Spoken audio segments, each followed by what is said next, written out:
A $2,000 drone. That's it. That's what Japan just used to completely flip the script on Russia's most expensive war strategy, and the Kremlin doesn't have an answer for it yet. Here's what makes this wild. Russia has been firing waves of drones at Ukraine every single night, hundreds of them, sometimes nearly 1,000 in a single day. And the whole point of that wasn't just destruction, it was economics. Run Ukraine out of missiles, drain the stockpiles, then roll in on the ground when there's nothing left to stop them. That was Putin's plan for spring 2026, and it was actually working.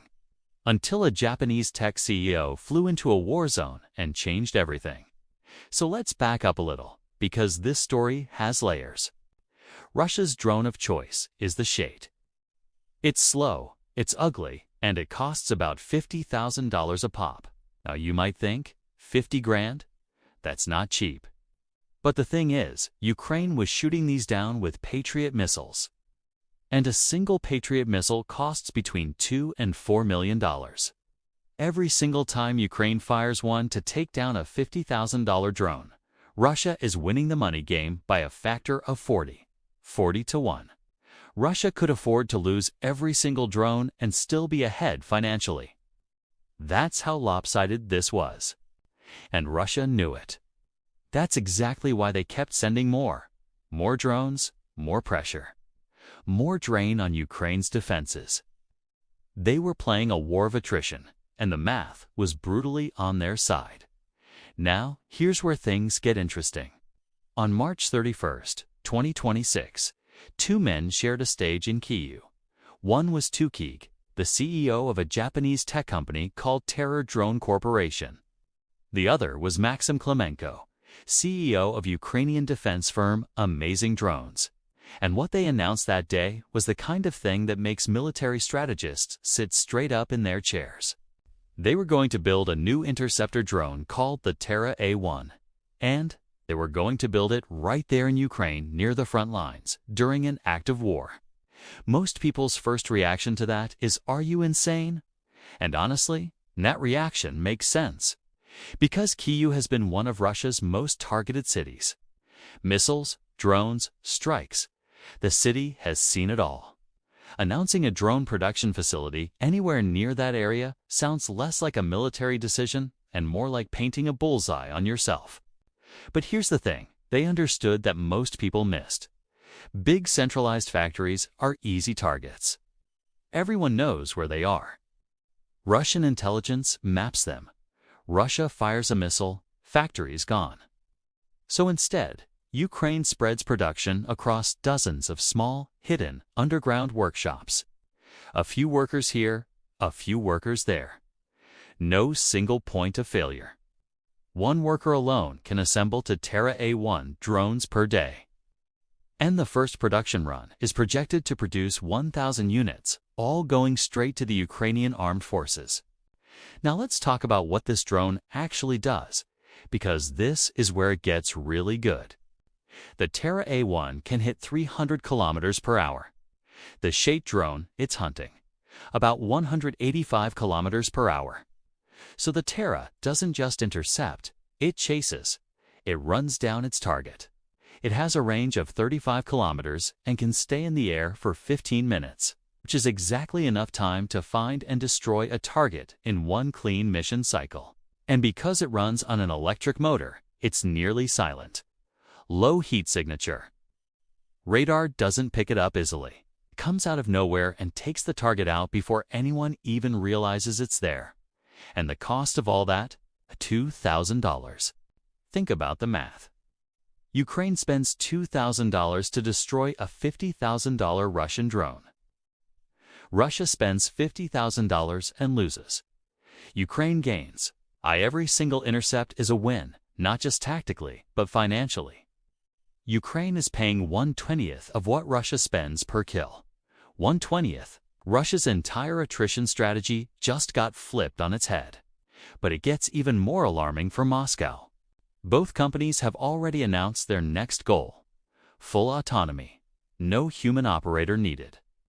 The drone takes off on its own, finds the target on its own, and destroys it on its own. And you have to understand why that matters so much. Russia sends hundreds of drones from multiple directions throughout the night. There aren't enough human operators to respond to all of them in real time, but an autonomous defense network. This runs 24 hours a day, 7 days a week, without sleep, without fatigue, without hesitation. You're essentially building a drone immune system, one that activates automatically the moment a threat enters the airspace. Now zoom out a bit and look at the bigger picture, because this isn't just about one drones. Ukraine's President Zelensky had already been talking to Japan for months before this announcement. And what he was offering was remarkable. Ukraine wanted to share its battle-tested naval drone technology with Japan, the same technology that, without a traditional navy, managed to force a significant portion of Russia's Black Sea Fleet away from the coastline. The Mora series naval drones actually sank Russian warships. That's not a drill result. That actually happened in a real-life war. And Japan, as an island nation surrounded by China, North Korea, and Russia, immediately recognized the value of that experience for its own coastal defense. So in March 2026, both governments began drafting a formal intergovernmental agreement, not just for drones, but for joint production, technology transfer, and defense equipment sharing. Japan is also reportedly considering purchasing Ukrainian attack drones for its own self-defense forces, which is a massive deal given how strict Japan has historically been about defense exports. Terra Drone CEO Tukig made 8 separate trips to Kyiv to make this happen. 8 trips into a war zone. That's not a business deal. That's a commitment. And then, just days later, on the other side of the map, the UK made its own move. British-made Rapid Ranger. Short-range air defense systems showed up in active service in Ukraine on March 27, 2026. The Rapid Ranger is mounted on an armored vehicle, carries 4 ready-to-fire missiles, either Starstrike 2 or Light. Multi-purpose missiles uses laser-guided targeting that electronic jamming can't beat. Detects targets at over 15 kilometers and can engage them beyond 7 kilometers, day or night in any conditions. And the mobility of this thing is a tactical nightmare for Russia. Within hours, it can be loaded on a truck and moved to an entirely new position. By the time Russian intelligence figures out where it was deployed, it's already gone. These systems are part of a £1.7 billion British aid package that also includes thousands of LMM missiles, 5,000 units in production. And critically, Ukraine and the UK have agreed on technology transfer, meaning Ukraine can eventually produce both the missiles and Rapid Ranger components domestically. So here's what Ukraine's air defense now looks like, layer by layer. At high altitude, Patriots and NASAMS handling ballistic missiles. At medium altitude, Iris-T for cruise missiles. And at low altitude, Rapid Rangers and interceptor drones shredding the shade swarms before they ever reach their targets. Every altitude covered. Every type of weapon addressed. Russia's strategy was to attack from all 3 levels simultaneously and overwhelm the defense. That strategy now runs into a wall at every single layer. And here's the thing that really has to be keeping Russian military planners up at night. Russia launched over 6,000 kamikaze drones in March 2026 alone. 6,000. If Ukraine had tried to intercept all of those with Patriot missiles, we'd be talking about billions of dollars just in 1 month. But with interceptor drones absorbing most of that load, the cost drops to a few $1 million. The more Russia attacks, the more the cost imbalance grows against them. Russia's own aggression is now funding the justification for Ukraine to build a bigger, smarter, cheaper defense network. There's also a geopolitical message embedded in all of this that goes far beyond Ukraine. When Japan, a Pacific nation thousands of miles from Eastern Europe, makes a direct investment in Ukraine's defense sector, it signals something powerful to the entire world. Putin has tried to frame this war as a conflict between Russia and NATO, between Russia and the West, but now an Asian power is in the picture. The Pacific is watching, and the Pacific is investing.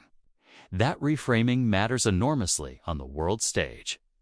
Japan's own defense budget for fiscal year 2026 is at a record high, nearly $58 billion, driven by China's military expansion, North Korea's missile tests, and Russian activity in the Pacific. Japan isn't doing this out of charity. It's doing this because it sees Ukraine as a live testing ground for the exact kind of warfare it might face one day in the Taiwan Strait or around its own islands. If interceptor drones can stop shade swarms over Kyiv, the same logic applies in East Asia. Ukraine is essentially battlefield testing the future of island and coastal defense in real time. So what does all of this mean going forward? Well, Russia still has numerical advantage. They can still launch hundreds of drones a night. They still have missiles, artillery, and manpower. That hasn't changed, but the economic equation that underpinned their entire spring 2026 strategy, the plan to drain Ukraine's missile stockpiles and then launch a massive ground offensive into exhausted defenses, that equation now has a serious problem, because cheap drones are doing the work that expensive missiles used to do.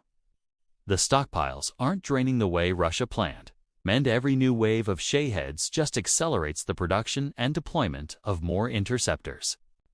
The war, in many ways, is being redefined right now, not in the offices of generals, but in underground workshops and startup offices. In flights between Tokyo and Kyiv, the future of warfare isn't the multi-million-dollar missile or the aircraft carrier. It's a carbon fiber frame, an electric motor, a camera, a few lines of AI code, all assembled for $2,000 by a single worker in a hidden basement. Russia built a drone strategy around overwhelming their enemy with sheer numbers.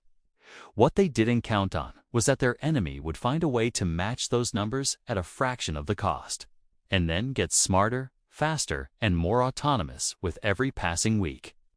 The spring offensive Putin was counting on is now headed straight into a wall it never saw coming. And that wall was built for $2,000 at a time. What are your thoughts on the Ukraine-Japan alliance? And do you think Russia will come up with alternative attack strategies on Ukraine anytime soon? We look forward to reading your thoughts in the comments. Thanks for watching. This is World Powers Fusion. We bring you interesting geopolitical updates around the world.